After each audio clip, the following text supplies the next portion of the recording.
AITA for canceling the wedding I paid for after my ex barred me from my son's big day? I am a 46-year-old man, and I have two sons, Jacob, who is 25, and Lucas, who is 21. Their mother, Michelle, and I divorced when they were young after she had an affair. She left us, and I ended up raising them alone, doing my best to be both a father and a mother to them. I cannot say she was ever a good mother to them, but I did everything to make up for it by being an even better father than necessary. Recently, Jacob got engaged to Madison, 25, and they started planning their wedding.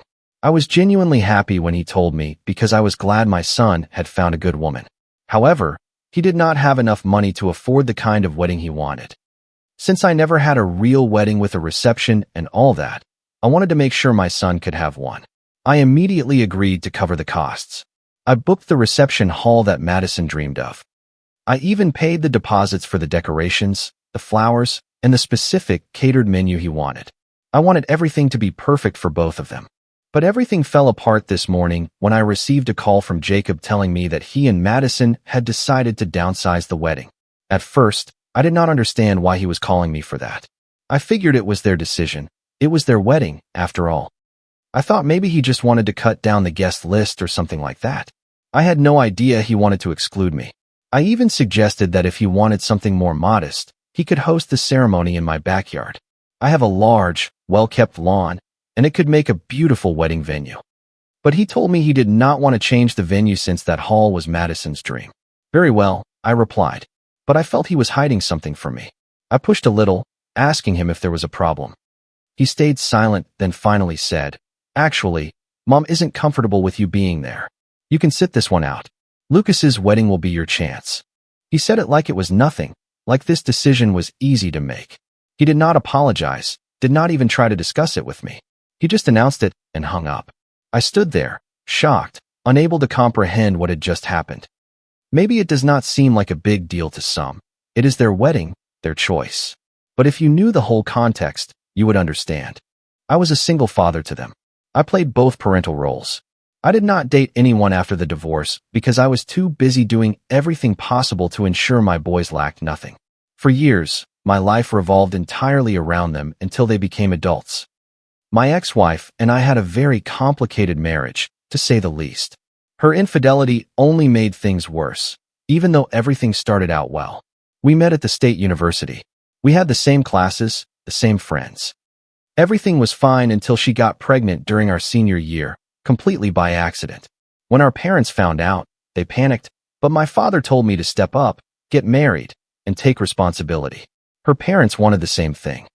So, we got married in a small courthouse wedding with only our parents present just before her pregnancy started to show. Nothing like what we had imagined. The first few years were very hard. She said she wanted to be a stay-at-home mom while I worked 2 jobs. We could not wait for my career to take off. We needed money immediately. After a few exhausting years, I finally got a promotion at my main job, and things started looking up. But it did not last. Shortly after, she got pregnant again with Lucas, and our responsibilities increased even more. This time, it was not a surprise, but somehow, she started to hate the life she had. She never really expressed her frustration, but I could see it in her eyes. I thought it was postpartum depression or that she was simply overwhelmed by the 2 kids. I knew it was not easy taking care of an infant and a toddler, so I let it slide. But the anger did not stop. I think when Lucas turned 1, I confronted her seriously about her behavior. I told her that if she wanted to go back to school or find a job, she could, and that I would adjust my schedule. But then, she confessed to me that she had been seeing someone else for months. It was a close friend from our college days. She told me she could no longer live this life, that the kids and I were a burden. I told her I was not going to hold her back or beg her to stay. She was free to do what she wanted. That night, she packed her bags and left to live with the other man without even caring about the kids. I still remember that night. The boys were sleeping when she left. I cannot even describe the horror on their faces the next morning when they realized their mother had abandoned them in their sleep without even saying goodbye. Lucas was too young to fully understand, but he cried for days calling for his mom, and Jacob was completely broken. Before you ask, yes, I took paternity tests for both kids. They are definitely mine. Later, She justified her actions by saying she was exhausted, overwhelmed by motherhood, and desperately needed to escape.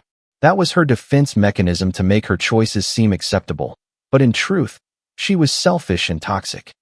I can understand that she did not love me anymore, or maybe she never loved me, but her kids. Then, she accused me of being an absent father, of leaving her with all the burden.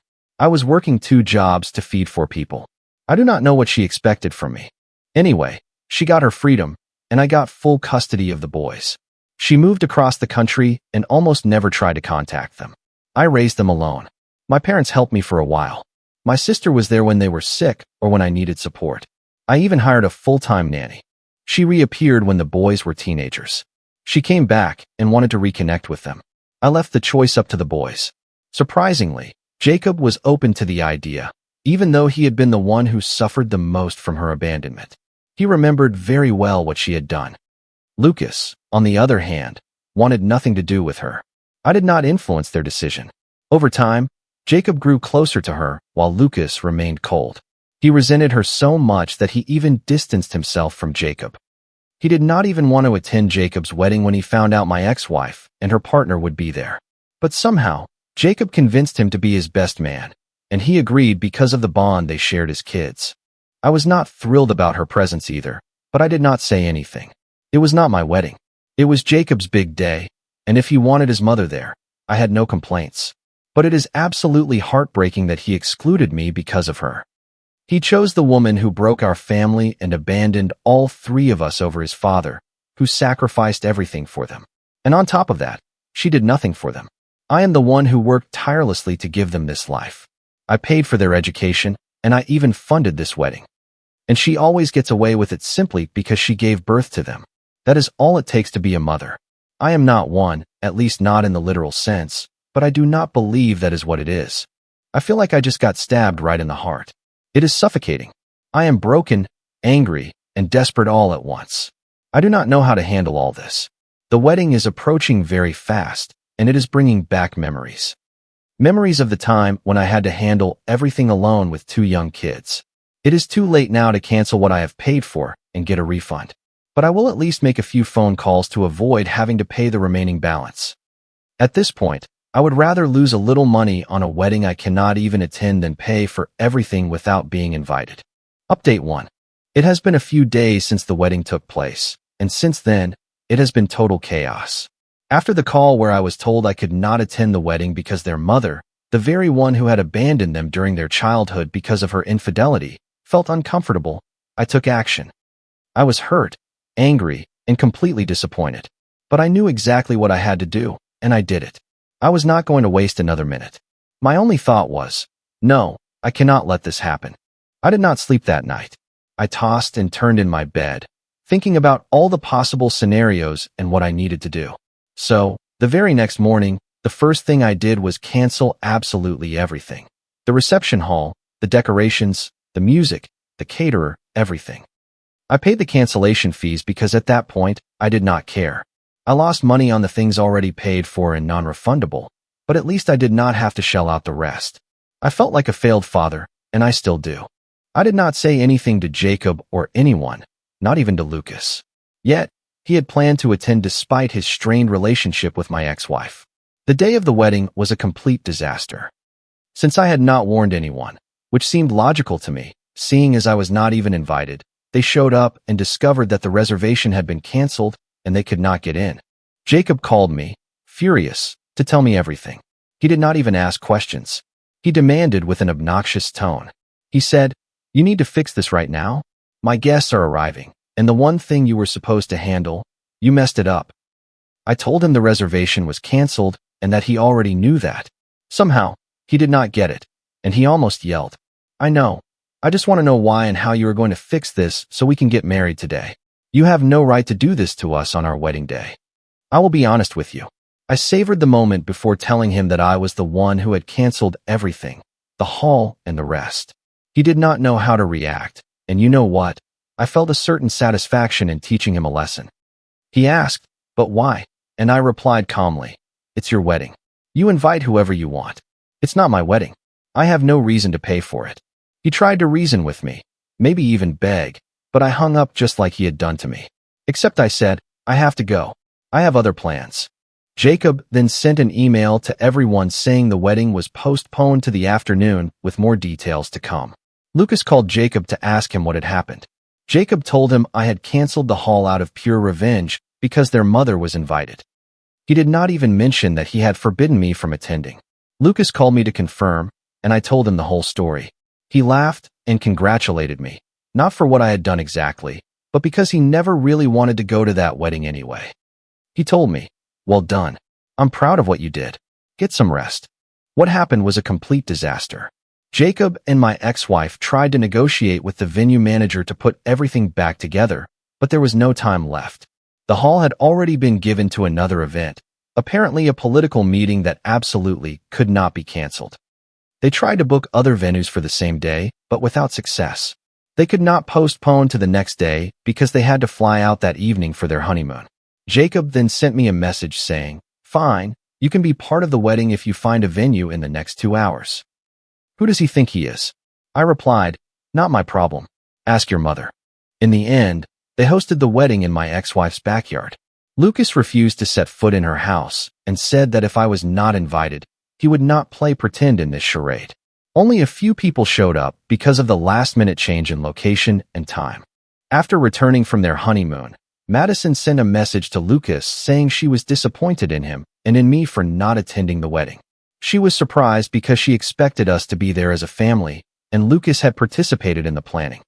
She complained about what a horrible father I was for missing my own son's wedding and how heartbroken Jacob was by my absence. That is when we discovered that Jacob had lied to her, saying I had deliberately canceled the hall and refused to attend the wedding out of jealousy over his mother's presence. Madison was furious with Jacob and my ex-wife. When she confronted Jacob about his lies, he downplayed it, saying he was just too stressed from the preparations and that they needed to move on. She asked him to apologize to me, to which he replied, "I did nothing wrong. It's my wedding. I invite and exclude whoever I want." Apparently, this made her furious. She told Lucas that she was worried about the relationship between Jacob and Michelle, that he was getting too close to his mother, and that it could cause problems in their marriage. Apparently, on the day of the wedding, when Madison complained about the chaos and the last-minute disorganization, my ex-wife told her, "It's better than what I had, so enjoy it." This deeply upset Madison. When she told Jacob about his mother's behavior, he brushed it off, saying she was just stressed.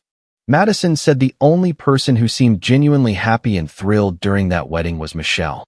She was so satisfied with excluding me that she forgot she had ruined it for everyone else. Madison's parents were also very unhappy.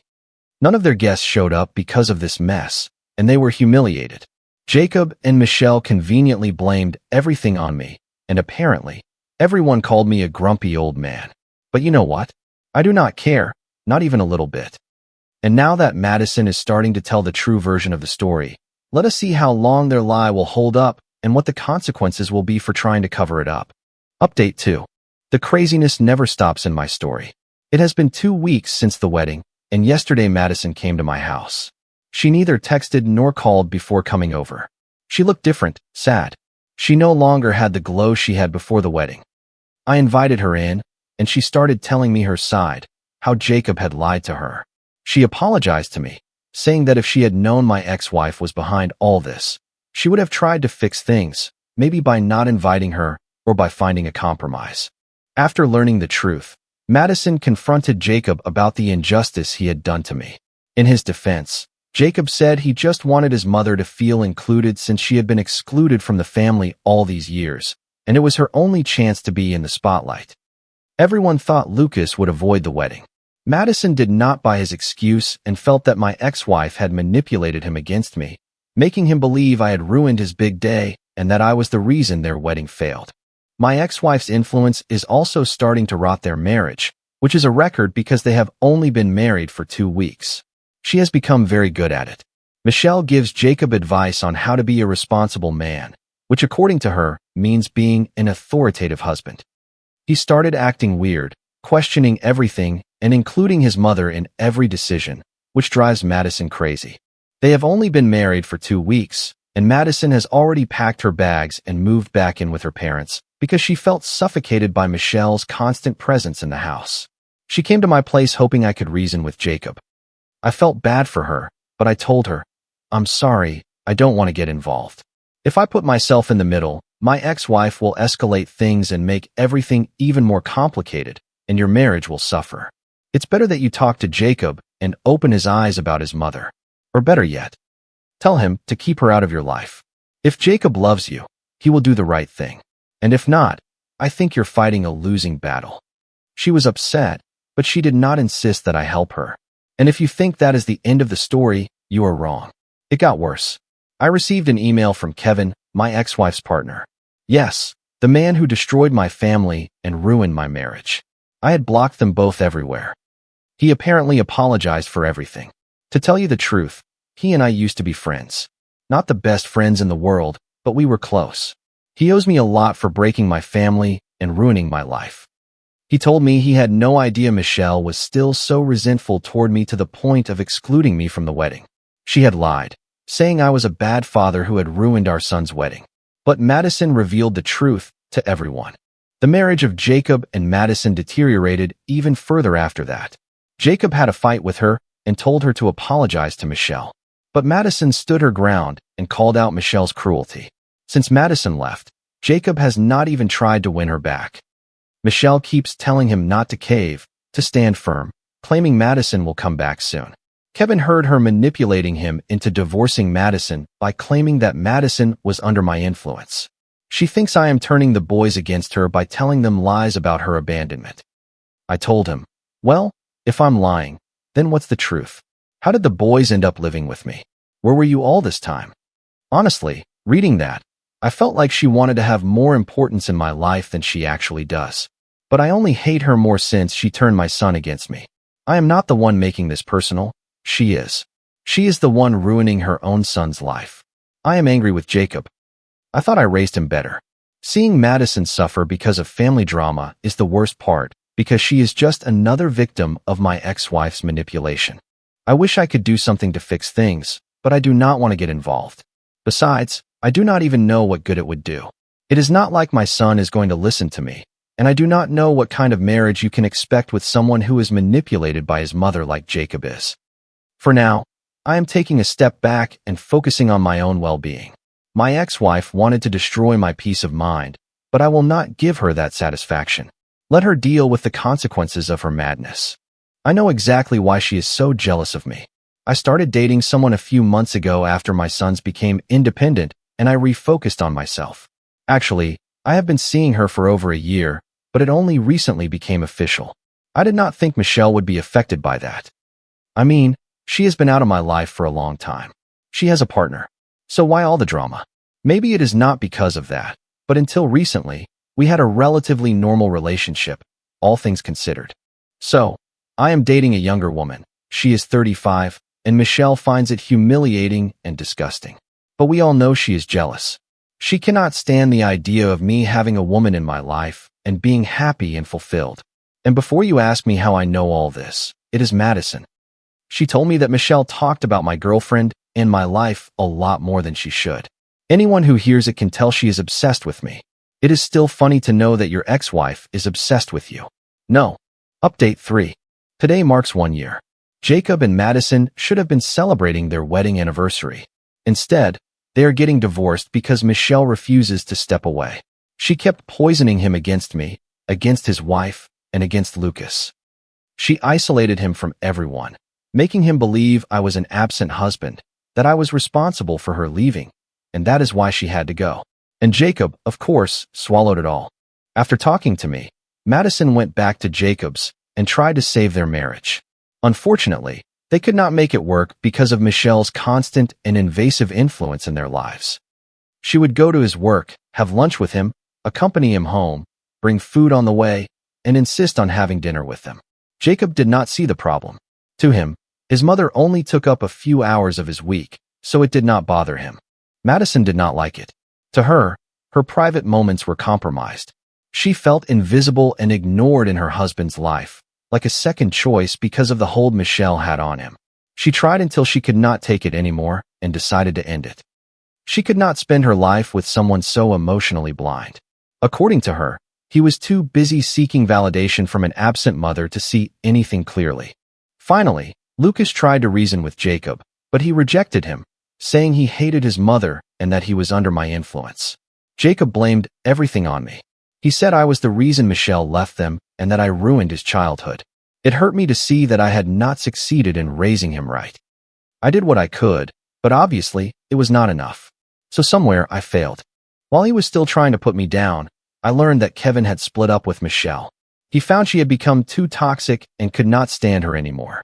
She became so obsessed with Jacob that she wanted to give him all the love and time she had denied him during his childhood. She did not understand that he was no longer a child and that you cannot erase the mistakes of the past. She is a failed mother, a failed wife, a failed partner, and there is nothing she can do to fix the damage. As for me, I am not rushing anything with my partner. We are taking things slow. She moved in with me recently, and everything is going very well between us. Lucas has met her twice and did not notice anything alarming. I think the kids are adults now, and they do not need to be involved in my love life. And Michelle, she can go far away for all I care. Update 4. Someone mentioned in my previous post that Michelle destroyed 3 marriages, including 2 of her own, and I think it is still too early to stop counting. She might well add 1 or 2 more to the list. But yes, the 3 divorces are now final. Michelle's with her partner and Jacob's with Madison. Mine was settled a long time ago. The other 2 ended without much difficulty, even though Jacob and Michelle tried everything to prevent them. They failed. They did not manage to trap their partners in that toxic bond they maintained. I am happy for Madison because, as I said in my very first post, I was happy Jacob was marrying her. She was a beautiful and wonderful girl. But today, I am happy because I know she deserves to be happy and not with someone who ended up acting exactly like Michelle. It is better than what I had to go through. As for Kevin, I do not have much to say. No one deserves to be married to my ex, but Kevin was never someone I liked very much. Anyway, one detail that really touched me about Madison is that she even offered to reimburse me for the money lost because of the wedding. But I told her the truth. It was not her fault. It was my son's. He is the one who ruined everything. But it is these little gestures, and I will not list them all here, that made me think Madison would have been a very good wife for my son. It is a shame he sacrificed everything for his mother, a woman who has nothing to do with Madison and who deserves no sacrifice. From what I heard, Michelle has now distanced herself from Jacob because she resents him. She thinks he is the one who ruined her marriage with Kevin. As strange as it may seem, I do not think Jacob feels the same way about her, and that would be pretty fair. In fact, I do not know much about Michelle since all this has kept her away, and I thank God or whatever entity for keeping her away from me. But Jacob is different. He reached out to me not long ago to try to make amends. He wanted to have a father-son conversation and clear the air, as he put it. But here is the problem. I have no interest in fixing anything. I did what I had to do as a father, especially as a single father, sacrificing a lot for him. And even if I was not the best father, I had no training to raise 2 kids after their mother ran away. I did my best. Maybe it was not enough. Maybe I could not have prevented anything. I do not know. But what I do know is that he is an adult now, and he is no longer my responsibility. It is no longer up to me to raise him, and it is also not up to me to make peace with him. After that, he called his brother Lucas to ask him to talk to me and fix things. Lucas told him he would respect my decision and that if I did not want to talk to him, then that was perfectly fine. Jacob called him a spoiled child and the favorite. He said that was why I had chosen their mother over him. Lucas answered him in his own way, but when he told me about it, I could not help but laugh. It is funny to think that I have a favorite son when I paid for both of their college educations and also Jacob's wedding. I am not saying I will not pay for Lucas's too, but if Lucas had been my only favorite, I would have kept all that money just for him. At least, that is what I have seen around me when parents have favorites. I do not even think Jacob truly believes it, but he is hurt. Comment. I know stories like this can bring up complex emotions about family and loyalty. It truly highlights how vital it is to protect your peace and self-respect. Sometimes, the kindest thing you can do for yourself is draw a firm line. You are not responsible for fixing the choices of others, but you are responsible for your own healing. Healing does not always mean reconciliation. Often, it means finding the strength to let go of what hurts you. True kindness extends to yourself, and it is never selfish to choose your well-being. You have the power to create a peaceful life, even if your past was turbulent. Always remember that your worth is not defined by how others treat you, but by how you choose to value yourself. I hope you all take a moment today to honor your own journey and the boundaries that keep you safe. If you like the stories, don't forget to leave a comment and support the channel by subscribing. See you in the upcoming stories.